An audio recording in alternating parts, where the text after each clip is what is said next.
Ang sagot doon ganito. Kami sa pag-wiring, hindi namin tinitipid yung wiring namin. Ginagamitan namin ng tamang materyales, quality na materyales. Tapos syempre, yung effort namin na mapaganda, yung trabaho namin, nilalagay namin doon. Yung puso namin, nilalagay namin doon sa trabaho para maingatan namin yung mga motor ninyo na maging safe, na walang mangyaring masama, walang mangyaring ganito. Lahat ng pwede namin gawing paraan para maging safe lang yung motor ninyo, ginagawa namin. Lahat ng pwedeng gawin na ikagaganda ng motor ninyo, ginagawa namin. Kasi yun yung ano namin, yun yung aming ino-offer. Yun yung gusto namin gawin sa mga motor ninyo, yung maging maayos, maging safe. Tapos kayo naman na gumagamit ng motor, meron kayong peace of mind na yung motor namin, yung ilaw namin, na hindi magkakaproblema.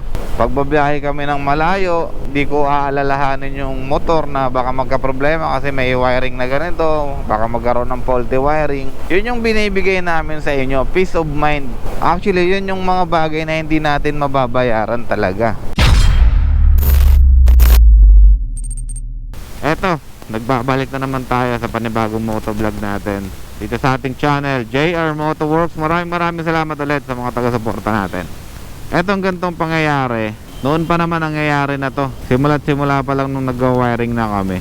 Kasi lately, ang dami talaga naming inquiry about sa wiring namin. Wiring job, rewiring, installation ng mga bagong ilaw, bagong busina, yung mga ganyan. Ang dami nating inquiry. Tapos kami, sumasagot naman kami kaagad. Binibigyan namin sila ng quotation, nilalatagan namin sila ng quotation, yung list ng mga materyales na ilalagay dun sa kanilang motor, yung mga list ng material na gagamitin sa electrical, lahat na. Tapos ang nangyayari, parang naano sila sa presyo, parang napapaurong sila sa presyo kasi parang medyo mataas. Parang ganoon yung pakiramdam. Kahit ako kung ako yung client, tapos mabigyan ako ng gantong presyo, tapos syempre ako nakapagtanong na ako sa iba, 'di ba? Medyo mura. Tapos dito sa JR Motoworks, parang medyo mataas yung presyo nila. Parang ganon yung dating. Pero ito, explain ko sa inyo yung bakit medyo mataas yung presyo namin pagdating sa wiring. Actually, hindi talaga siya mataas. Kompleto lang yung component, tapos quality yung mga materyales. Yun lang yung masasabi ko. And then yung labor, talagang saktong-sakto lang yan para dun sa trabahong gagawin natin. Kasi sa totoo lang, sa isang motor, tumatagal ako ng halos ang pinakamatagal ko na sa isang motor ay nasa mga 7 hours. Kagaya last time sa QJ Motor ATR 160, talagang tumagal ako doon ng 7 hours. Pag mula sa paggawa ng harness hanggang sa mailatag ko yung mga ilaw tsaka mga busina. Itong nakaraan na-upload ko lang ng QJ Motor ATR 160. Ang tagal kong ginawa yun, promise. Tapos ang labor na sineset namin doon, talagang sakto lang. Hindi namin binibase sa oras. Pero kung susumahin mo yung oras na ginugugol namin sa isang motor, talagang matagal. Pero balik tayo dun sa topic natin. Bakit nga ba mas mataas yung rate namin compare sa ibang mga packages, sa ibang lugar, sa ibang shop, mga ganyan? Ang sagot doon ganito. Kami sa pag-wiring, hindi namin tinitipid yung wiring namin. Ginagamitan namin ng tamang materyales, quality na materyales. Tapos syempre, yung effort namin na mapaganda, yung trabaho namin, nilalagay namin doon. Yung puso namin, nilalagay namin doon sa trabaho para maingatan namin yung mga motor ninyo na maging safe, na walang mangyaring masama, walang mangyaring ganito. Lahat ng pwede namin gawing paraan para maging safe lang yung motor ninyo, ginagawa namin. Lahat ng pwedeng gawin na ikagaganda ng motor ninyo, ginagawa namin. Kasi yun yung namin, yun yung aming ino-offer. Yun yung gusto namin gawin sa mga motor ninyo, yung maging maayos, maging safe. Tapos kayo naman na gumagamit ng motor, meron kayong peace of mind na yung motor namin, yung ilaw namin, na hindi magkakaproblema. Pagbabiyahe kami ng malayo, di ko aalalahanin yung motor na baka magka-problema kasi may wiring na ganito, baka magkaroon ng faulty wiring. Yun yung binibigay namin sa inyo, peace of mind. Actually, yun yung mga bagay na hindi natin mababayaran talaga. Yung maging panatag yung isip natin sa biyahe na ganito, ganyan, hindi yun mababayaran ng kahit sino. Kahit sa ibang part ng mga trabaho namin, hindi lang sa electrical, ginagawa namin yung best namin para maturuan yung mga mekaniko namin na ganito yung gawin nila, ganito yung gawin nila.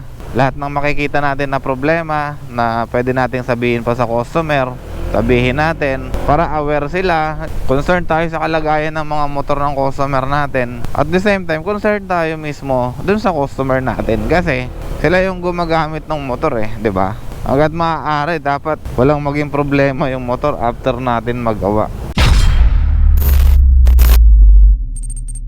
Ito naman kasi kaya natin napag-uusapan to kasi sabi ko nga kanina, may mga parang hesitant or parang umuurong sila dun sa presyo natin. Ganito kasi yan, ito example. May isang motor na naka-schedule sa atin ngayon, rewiring na to. Ito ang nangyari nito, way back 3 months, nagpa-schedule na siya sa atin ng wiring, ang busina tsaka MDL. And then, in-schedule natin, binigyan natin siya ng time, binigyan natin ng slot para magawa natin yung motor niya. Ang ginawa niya, hindi siya sumipot dun sa schedule natin. Hindi siya sumipot. Kumbaga, parang sinayang niya yung oras namin, sinayang niya yung time, yung slot, yung pag-aantay namin, yung mga ganon. Pero okay lang yun, walang problema, walang halong bitterness. Yung pala, nagpagawa siya sa ibang shop, nagpagawa siya ng electrical niya, nagpakabit siya ng ilaw, tapos nagpakabit din siya ng busina. In short, yung pina-schedule niya sa amin, pinagawa niya sa iba. So yun yung story niya, kasi parang di ko alam, baka namahalan nga siya dun sa service namin, namahalan siya dun sa wiring namin, kaya niya nagawa yun. Understandable naman.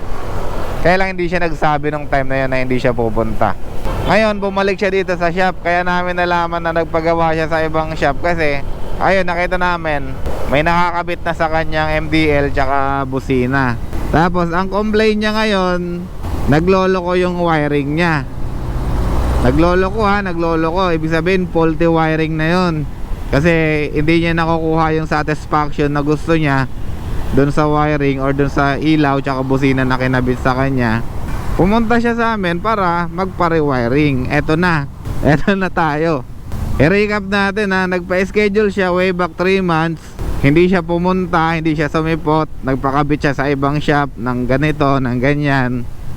Tapos nung nagka-problema yung wiring niya, babalik siya sa amin, 'di ba? Usapang gastos.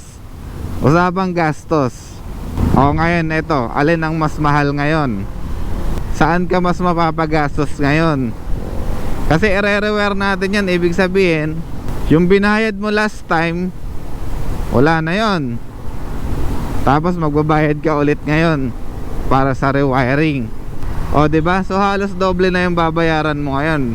Bali doble na yung expenses mo kasi kagaya niyan, baka mag-leave ka pa sa trabaho para lang mapagawa yung motor mo, para mapagawa yung wiring mo. Tapos yung confidence mo sa motor mo hindi mo rin makuha kasi nagloloko nga yung wiring mo. Ibig sabihin, yung ino-offer namin na customer satisfaction, tapos yung confidence, tapos yung peace of mind dun sa motor mo, yun yung makukuha mo. Ang mangyayari nito, madodoble na yung gastos mo, may faulty wiring sa motor mo. Ngayon dito tayo papasok kasi ito yung ino-offer natin, quality na trabaho, quality ng mga materyales, medyo mahal. Ibibigay namin sa inyo yung quality na trabaho, customer satisfaction, confidence, peace of mind over dun sa presyo namin. Compare natin dun sa mga mura, tapos titipirin ka naman sa materyales, tapos ganito pa mangyayari sa'yo, magdodoble-doble gastos ka pa. Actually hindi lang ito yung isang beses na nag-rewire tayo, marami na tayong na-rewire. Hindi lang natin masyado binobroadcast kasi baka naman kung ano masabi ng ano. May na-aksidente dito sa tapat na shop. Tingnan natin kung ano yung nangyari. Kasi reviewin natin yung CCTV. Wait lang. Okay, diba? Daan-daan lang tayo kasi marami lulusot dyan. Tingnan natin.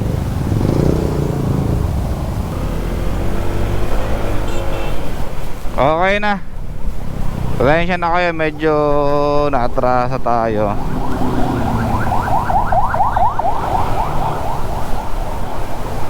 Binigyan ko lang ng copy ng CCTV yung rider kasi baka magipit eh. Minsan kasi hindi natin masabi. Minsan nagigipit yung minsan nagigipit tayo mga motor kapag mga ganyan. Hindi naman lahat. Mukha naman mabait yung babae. Tapos yung asawa. Anyway, nasa na ba tayo? Naputol yung vlog natin kanina.